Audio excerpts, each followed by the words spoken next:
पुणे जिल्ह्यातील पुरंदर तालुक्यातील खानवडी येथे एक अत्यंत अजब आणि तितकाच धक्कादायक प्रकार समोर आला आहे।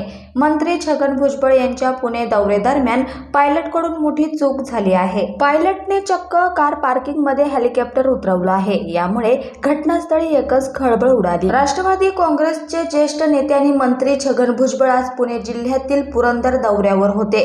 ते खानवडी येथे महात्मा फुले यांच्या जयंतीनिमित्त आयोजित कार्यक्रमाला जात होते। यावेळी पायलटने हेलिकॉप्टर अधिकृत हेलिपॅडवर न उतरवता चक्क गाड्यांच्या पार्किंगमध्ये उतरवलं। या प्रकारामुळे उपस्थित पोलीस आणि प्रशासकीय अधिकाऱ्यांची मोठी धावपळ उडाली। छगन भुजबळ यांच्या दौऱ्यानिमित्त खानवडी ते हेलिकॉप्टर उतरवण्यासाठी विशेष हेलिपॅड तयार केलं होतं। मात्र भुजबळ यांच्या पायलटने हेलिकॉप्टर हेलिपॅडऐवजी चक्क कार पार्किंगमध्ये उतरवलं। असं नेमकं का करण्यात आलं? ही पायलटची चूक होती की काही तांत्रिक बिघाड झाला होता? याची माहिती अद्याप समोर आली नाही।